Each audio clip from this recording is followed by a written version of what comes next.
Workouts are high-intensity interval training, or HIIT, and they use a scientific approach to their workouts. We are backed by science so that our members are burning calories for up to 36 hours after their workout, and tracked by technology so they see the results in real time.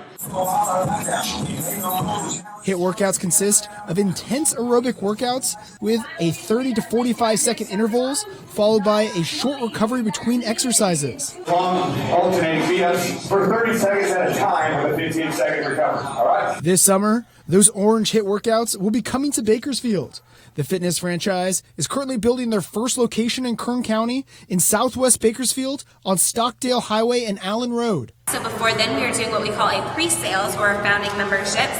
So our staff will need to start pretty much immediately and then get ready for our grand opening to the public in July. To fill future memberships, LaFontaine says Orange Theory plans to hire 2 rounds of sales associates. The first round plans to be hired within the next few weeks, while the next round at the end of May. For hiring our sales associates, we are looking for people who are fun, energetic, and really want to be there to help our members. A strong sales background is definitely a bonus. Audrey Vaughn is one of those sales associates for the Sacramento gym. She says she was recommended to work for Orange Theory from one of her friends. She was like, you would love it. You get to meet new people. It's totally up your alley. So I applied here because I was that broke college student, and then it just turned into something that was completely different than just a 9-to-5 job or just something to get the bills paid. The third round of hiring will be just before the gym opens in July, when they need their certified coaches. Zach Dunno is a coach, and like Vaughn, he works in the Sacramento gym. He says he came for a workout and was hooked. I was a member for about 2 years and fell in love with the workout. It wasn't necessarily something that I thought I would do coming out of college, but once I took the workout, I knew I just had to work for this company. LaFontaine says sales associate salaries start at $11 an hour plus commission, while the certified coaches get paid between $25 and $65 per class, depending on the class size. If you want to apply, she says, the best way to do so is via email. Be sure to specify whether you are applying to be a sales associate or a coach, and we will be looking to conduct interviews from those resumes. If you do apply, Donahoe and Vaughn say their jobs are a lot of fun. Fitness is supposed to be fun, so we want to be that fun, energetic atmosphere every time someone comes to take a workout with us. The members turn into family, and job just kind of goes out the window. My favorite part is getting to know what's going on outside of the studio, but also getting to watch everyone achieve their goals in the studio. For the Now and Kern Back in Business, Scott Sheehan, 23 ABC, connecting you. All right, let's take a live look at downtown Bakersfield at this hour. Sun is shining. It looks gorgeous. But Allison, if you were trying to work out this morning, you probably needed an indoor class like that. Yeah, I definitely think you did, because we tracked a system that made its way through the region early this morning, bringing rain to us here in Bakersfield. And then here in the valley, we cleared out, as you can see, beautiful clear skies right now. Temperatures at 74 degrees here in Bakersfield right now, 63 in the mountains, and 55 in Tehachapi. But if you can believe it, we're actually down 12 degrees from what we were feeling this time yesterday here in Bakersfield, down 8 in Fraser Park, and down 16 in Mojave. But we will be warming up as we head into the later portion of the week. But this system continues to make its way across the region, actually pushing off to our east. So this low pressure system pushed into Southern California this morning, bringing actually 0.06 of an inch of rain to us here in Bakersfield right around the time you were waking up this morning, then made its way through the mountain and desert cities. But right now we are going to be drying out as we head into the evening hours.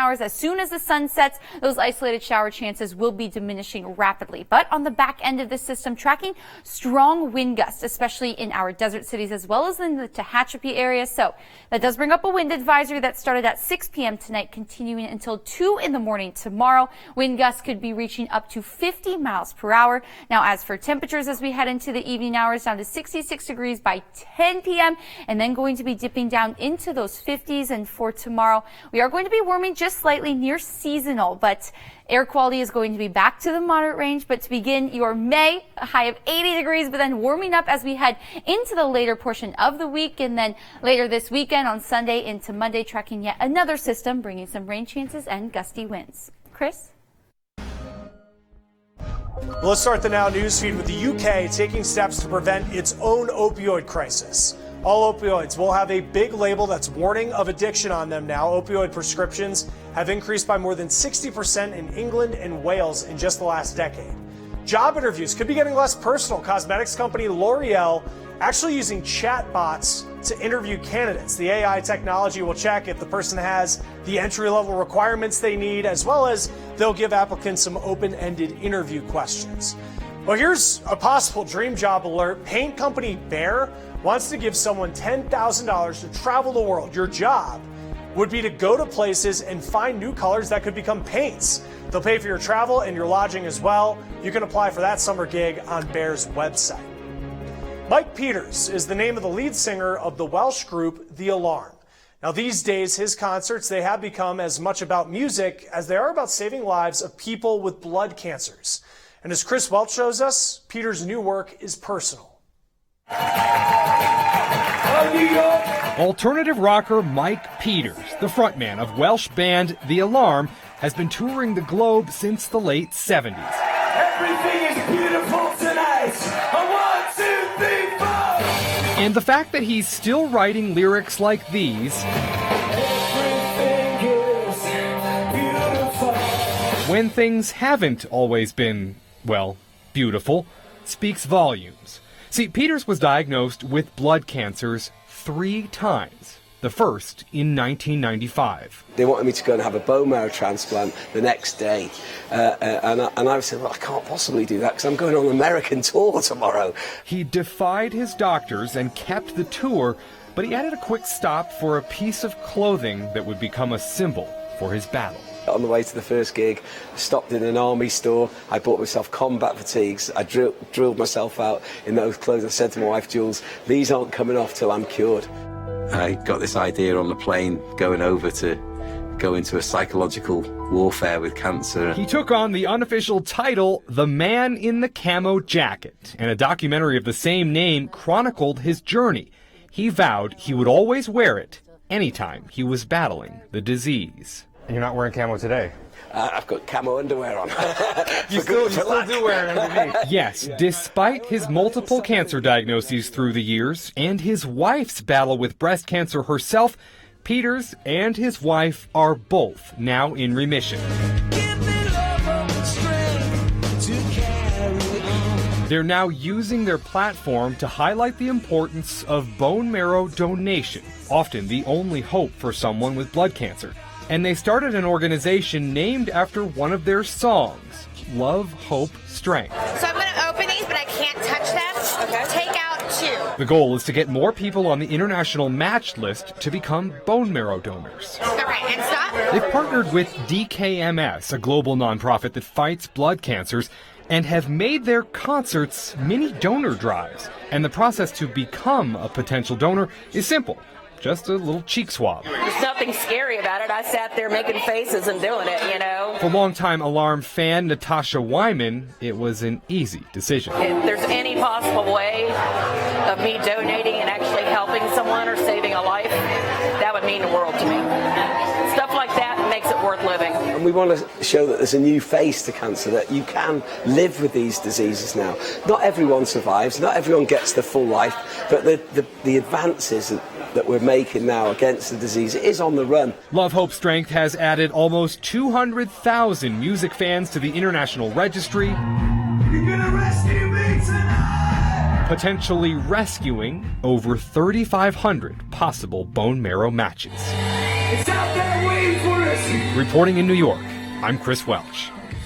All right, Chris, thank you. Let's get back to our lineup now. If you are the one of many that went to go see the new Avengers movie, you already know the warnings. You don't want to spoil it for anybody else. But there is a debate, believe it or not, that spoiling could help you enjoy the movie. Next, we're going to take a look if there is any truth to that argument.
Well, for those of us who just haven't seen Avengers Endgame just yet, it can be really difficult to avoid the spoilers. But could those spoilers actually help you enjoy the movie more?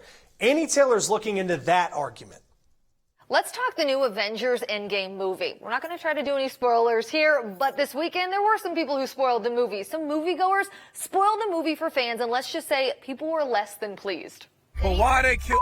People were not happy with NFL player LaShawn McCoy after he took to Twitter to let his 700,000 followers know he was disappointed with the ending. I'm over. I'm done with it. Don't spoil the endgame. Even the Avengers Instagram account posted this. Don't spoil the endgame. So I am absolutely anti-spoilers. I think it's a great marketing tool. It's a phenomenal marketing tool. So I think it's a way to go them for making us care that much. Moviegoer Adrian couldn't catch Endgame this weekend, but was determined to see it today. I woke up super early, 9:30, no school, and well, I'll be pretty upset if they spoil it, because I logged out of Facebook actually, because I was scared of spoilers. Believe it or not, some people want to know. Listen to this. Assistant professor at the University of Maine, Judith Rosenbaum, studied whether or not people still enjoyed a movie even if it was spoiled. She found they did. And even more so. Because there are a lot of people who are like, I don't want to be so wrapped up in one character's emotional journey that I completely miss the costumes or the way that the CGI looks or something like that. Austin Terrell with Alamo Drafthouse says Game of Thrones fans know it's even harder to avoid TV spoilers. And I was laying out and I was like getting some sun and I hear somebody just start to talk about Game of Thrones. And I plugged my ears and I moved my towel and all my stuff. So what's the best way to avoid a spoiler? Stay off social media and see it as soon as possible. Seriously, don't spoil the endgame. I'm Annie Taylor reporting. Yeah, don't be a spoiler. All right, Annie, thank you. And look, sometimes DNA test kits, they can leave you with new questions about your family. So tomorrow on The Now, the new support groups that some people are turning to. Well, taking a live look at downtown Bakersfield, once again, a gorgeous sunset on this Monday night. When we return, we're doing another check of our forecast coming up.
We had an active weather day across the county today, but drying out and warming up as we head into the rest of your work week.